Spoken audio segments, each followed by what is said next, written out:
سرتا من طبعا بابەتەکەی من لەم باسم لەم دانیشتمانە لەبارەی کاریگەری استراتیژی داگیرکاران و مامەڵەی پارتە سیاسەکانی کوردستانە لەسەر لاوازکردنی ئینتیمانی نیشتیمانی. بۆیە سەرەتا ئێمە لای کاگرەوان پرسیارم ئاراستی جەناب دەکەم لەوەی کە تۆ بتوانیت باسی ئەوەم بۆ بکەی کە سیاسەتی وڵاتانی داگیرکار چ کاریگەریی هەبووە لەسەر لاوازکردنی ئینتیمانی نیشتیمانی گەنجان. بەتایبەتی گەنجینی گەنجانە. زۆر سپاس دەکەم. سەرەتا ئەمێ بڵێم نابێت ڕەحنە لە هەر کەسێک بگرن کە لێرە دابنیشت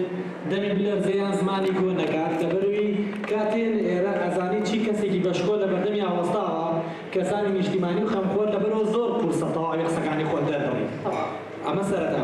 ئەگەر پرسیارەکە بەتەواوەتی شی بکەینەوە بۆی بتوانین جوابێکی مەنتیقی بینەوە لە وشەی داریکەرەوە دەست پێ بکەین بۆ نە ئەم قەڵەمەی دەستی من ئەگەر کەسێک لێم بەرێت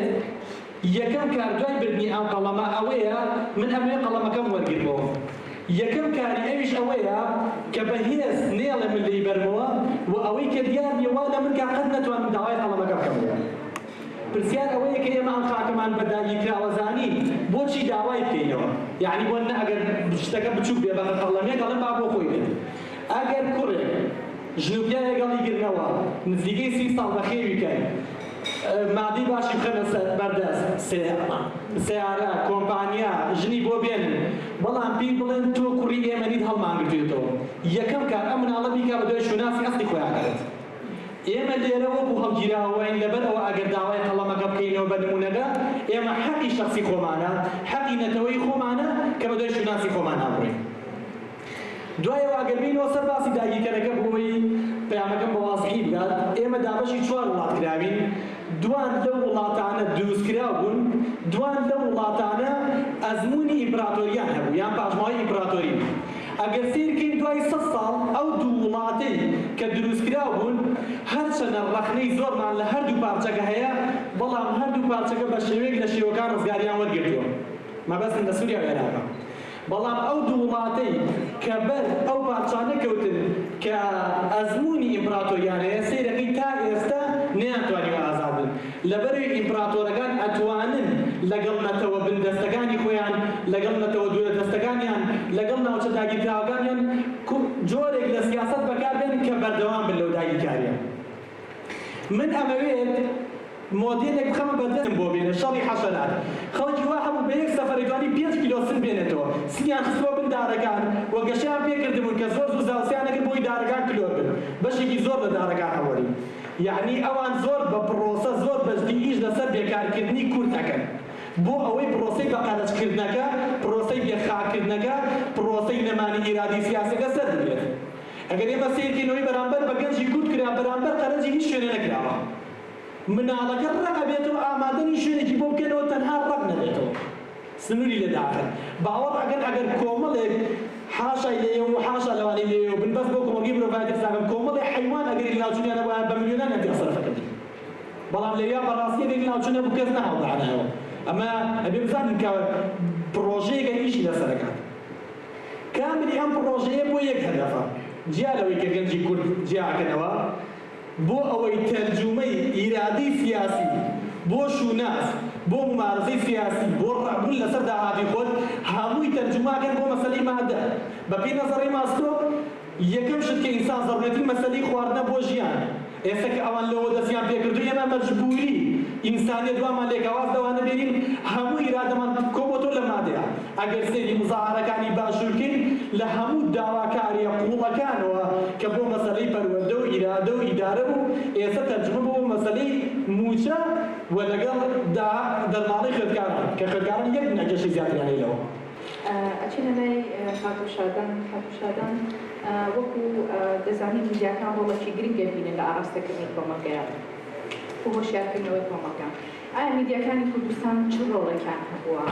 لە پرسە نیشتیمانیەکان و کاریگەریان لەسەر ئینتیمای نیشتیمانی لە چه ئاستێکدایە؟ فەرمووی. دەستخۆش. ئەم بابەتە پەیوەستە بە دوو بابەتەوە یعنی لەژێر یەک چترا کۆبوونەتەوە. ئەو دوو بابەتەش ڕۆژتا هاوارەقسەیان لەسەرەکەین ئێمە بە درێژایی ڕۆژ بەبێ ئەوەی کە چارەسەرێکی بیر لە چارەسەرێکی جددی بکەینەوە بۆیان کە یەکێکیان ئینتیما انتمای نیشتیمانی هەمومان دەزانین باتەوە خۆشەوی ئەو هەستە گەورەی خۆشەویستی خاک و ئەو کۆمەڵگەیە کە لەگەڵیان هەموو شتەکانت بەشەکەی بە خۆشی و ناخۆشیەکانتەوە و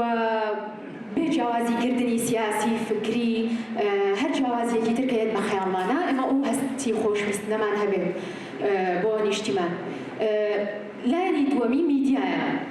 طبعا میدیا ئێمە ئەگەر بیری لێ بکەینەوە تەنها بەو شێوەیەی کە میدیای بینرا و بیسرا و هەموو جۆرەکانی میدیا بێ ئەو کاتە پێڵێن جیهانێکی فراوان. تەنانەت لە ئێستاە پانتاییەکەی ئەوەنە فراوانە بە جیهانێکی تایبەت دائەنرێ و چەمکی چی دروست بۆ چەمکی هاونیشتیمانی بوونی دیجیتاڵی یان هاونیشتیمانی بوونی ئینتەرنێت. لەبەرەوە ئەکید کاریگەریەکی زۆر گەورە لەسەر نەک تەنها گەنجان لەسەر تاک بە تاکی کۆمەڵگە دروستەکە. میدیا هەمومان لە باوەڕایان بیستومانە کە پێوترێت دەسەڵاتی چوارەم، بەڵام ئێستا لە دەسەڵاتی چوارەم زیاترە، ینی ئەتوانێت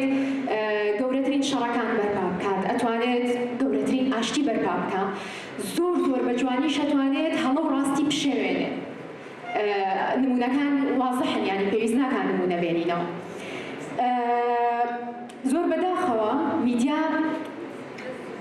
لە ڕۆژهەڵاتی ناوەڕاست بە شێوەیەکی گشتی و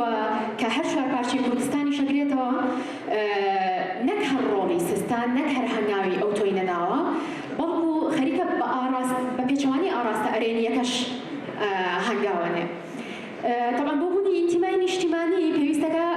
بێجگە لەو خۆشویستنە گەورە هەستە گەورەی خۆشویستنی نیشتیمان و گەل هەر تاکێکی خاوەن ئینتیمای هاونیشتیمانی بوون لە ڕەفتارەکانی و لە ئیشەکانیان جێدەستی دیار بێ و ڕەنگ باتەوە ئەو هاونیشتیمانی بوونە. و بۆ ئەوەی ئەو هەستەش تۆختر بێتەوە تایە پێویستەکە ئەو تاکە هەست بکات کە ژیانێکی شایستە و سەربەرزانەی بۆ فراهم کراوە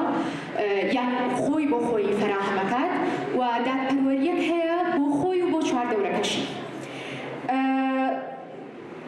خۆی مناڵ کە لەدایکە بێ ئەو هەستە هاونیشتیمانی بۆ دروستە بێت لە خێزان و لە کۆمەڵگەوە، بەڵام لە دوای ئەوە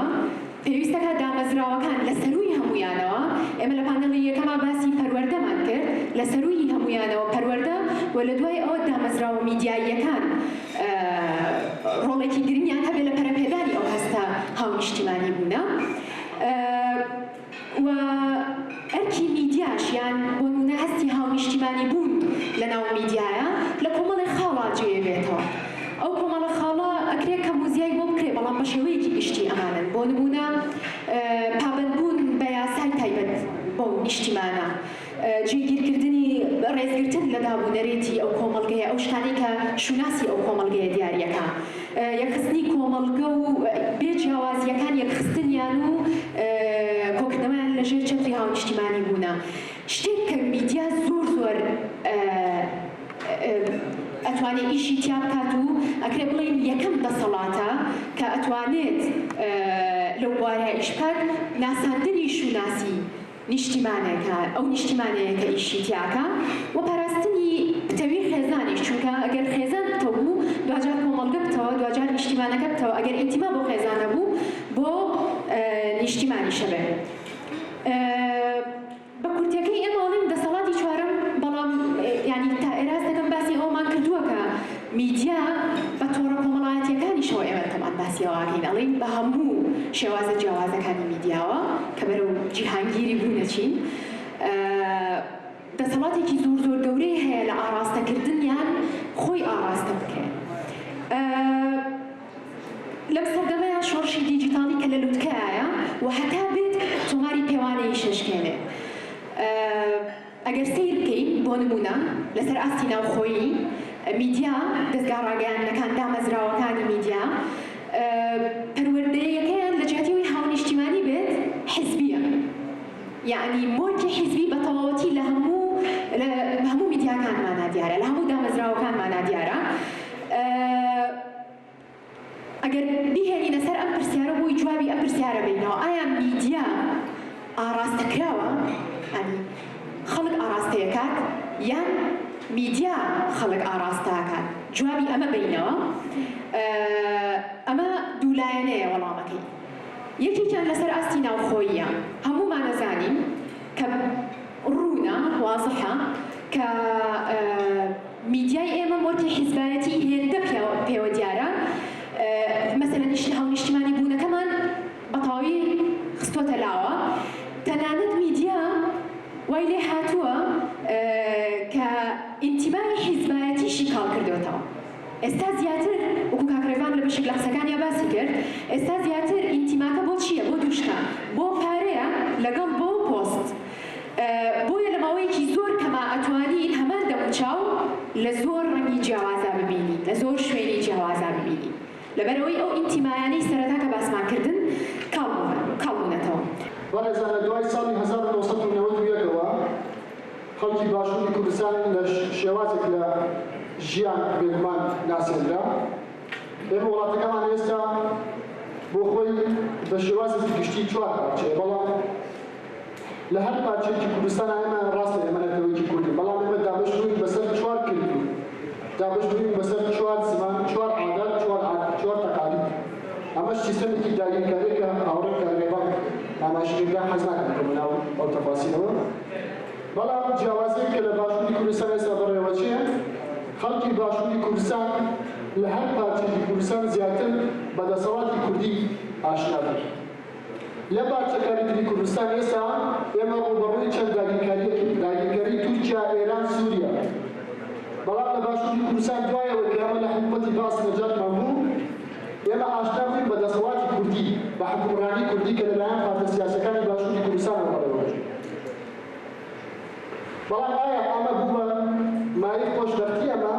بێگومان هەنێک بوو مایەی خۆشبەختی مرۆڤ نابێت ئەو بابەتە ئینکارەکە بەڵام لە هەمان کاتە هەنێکش بوو نەمایی نەهامەتی بوو لەمە بەڕاست وە چەند بابەتێک حەزەکەم لێدا باسی کرد دوایەوە کە دەسەڵاتی کوردی ئێمە بێ ئاشنا بووین ئەوەی کە لەسەرمان فەرز کرا ئەوەی کە لەسەرمان وەکو بەڕێوەبەر وەکو حکومەتی کوردی وەکو سەرۆکی کوردی وەکو پەرلەمانی کوردی ئەوانی کە ئێمە بێ ئاشنا بووین بە ناوی کورد و کوردستان و بە ناوی جلی کوردی و بە ناوی زمانی کوردی و بە ناوی عادات و تەقالیدی کوردی و بە ناوی دەستکەوت و بە ناوی شۆڕش و بە ناوی شەهید و بە ناوی ئەمانەوە ئێمە لە باشووری کوردستان لە دوای ساڵی 1990 هەتا و ئێستا ئێمە حکم دەکەین بەڵام ئێمە ئەوەی کە بووە مایەی نەهاوەتی بۆ ئێمە لە باشووری کوردستان لە هەر پارچەیەکی کوردستان زیاتر ئێمە تووشی قڕکردن بووین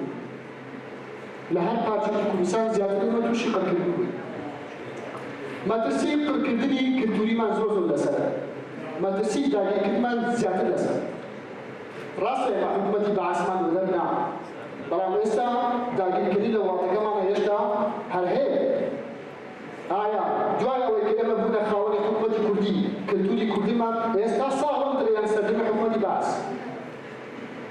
پێم وایە ئەبێ لەم بابەتە زۆر سەریع زۆر واقعیەمە بڕیار بدەین لەم بابەتە ئایا دوو بابەتە ئێستا باسی کرد بابەتی ئازادی و بابەتی ڕزگاری ئەگەر ئێمە ئەوەی کە دەسەڵاتی کوردی یان پارتە سیاسەکانی کوردی لە باشووری کوردستان هەموو ڕۆژێ وەکو منەت پێمان ئەفرۆشتەوە ئایا ئەگەر واقعیانە بابەتیانە قسە بکەین ئێمە ئێستا خاکێکی ڕزگاری یان خاکێکی ئازادی حەزەکەم تووشی باسی ئەم بابەتە بکەم ئازادی چییە؟ لای هەر گەنجێک لەم گەنجە بەڕێزانەی کە ئێستا لەرێ ئامادەن باوەڕم پێناسەیەکی ئازادی هەیە بەڵام بە شێوازێکی زۆر گشتی ئینسان لە وڵاتە پێویستە کەرامەتی هەبێ ئەوە ئازادیە ئینسان پێویستە ڕای زۆر ئازادانە دەربڕێەوە ئازادیە ئینسان لە وڵاتە پێویستە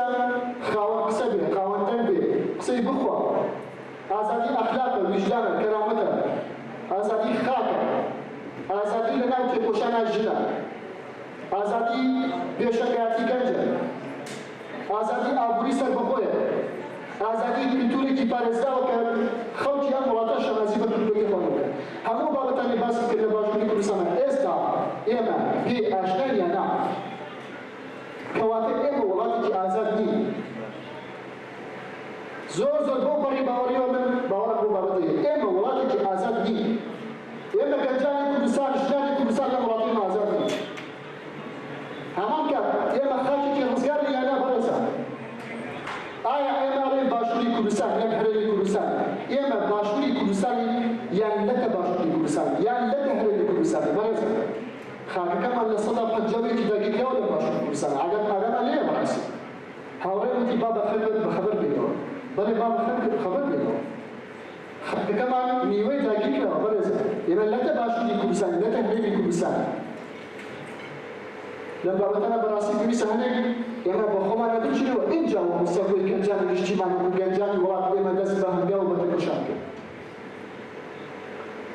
خاکەکەمان ئێستا لە ڕۆی داگیرکردنەوە بەڕاستی وەزی هەرێمی کوردستان باش نییە مەسەڵەن ئێستا وتمان لە سەدا پەنجاوێک داگیرکراوە چیاکانی هەرێمی بادینەن هاوڕێیان لە بادینەنەوە هاتن لە دووە وزاخۆ لەلایەن سوپای تورکیا داگیرکردنەوە هەموو ڕۆژی هێرشێک پێ سەر کیمیاباران نەکرێت داربڕینەوە بوو هاوڕێن کارڕێوان ئاماژە دەدەن هەل ئافریقیە لە بادینان ئێستا داری وڵاتەکەمان هەبن وەکو گەنجانی وڵات بەڕاستی تا چەند بۆشیاریمان لە بەرەبەرەوە هەیە تا چەند هەوڵێستمان هەیە بۆیە ئێمە نە ئازادین نە ڕزگارین ما واقعێکی تاڵە بەڵام تێیە بەڕاستی چەندێک هیمەتمان هەیە وەکو گەنجانی وڵات بووە بابەت چەندێک هیمەتمان هەیە واقعێکی زۆرتەوە لەوانەیە هەندێک بڵێن چۆن ئەی باش ئەوەی کرا ڕاستە شەهیدماندا پێشمەرگەمان شەهید بوو کچانی وڵاتە شەهید بوون لەیلا قاسم دروست بوو مارگرێت دروست بوو شەیداران دروست بوو مامەڵیشە دروست بوو بەڵام لە ئەنجاما بەرنامەکەمان چییە؟ داگیرکاریە داگیرکردن قڕکردنی کلتوری قڕکردنی فیزیکی لە مێژووی هەموونەتەوە لەڕای دوو جۆر قڕکردن هەیە یەکیان قڕکردنی فیزیکیە جەستەوی یەکیان قڕکردنی کلتوریە قڕکردنی کلتوری بەرامبەر کام لەتەوە ئەنجام دەدرێت بەرامبەر ئەو نەتەوانەی قڕکردنی کلتوری بەرامبەر ئەو نەتەوانەی کە سازشیان کردووە لە بەرامبەر کلتور و عادەت و تەقالیدەکەی خۆیان لاواز بوونە بۆیە سیستەمی سەرمایه‌داری جیهانی ئەوێت چۆن ئەو گەلەداری کە بەڕێگەی شەڕی تایبەت پێویست ناکات زۆر ڕوبەڕێ ئەو دەرەبینەوە گەلێکی تواوەتەوە گەلێکی زۆر نەتەوە بوون و نیشتیمان بنوانەی بەلاوە گەلێکی گەنجان وڵاتەکەی نیشتیمان نیشتیمانیان نەبەوە بۆیە بە هەندێک شەڕی تایبەت هەندێک شەڕی ساغ ئەتوانی قڕی بێنە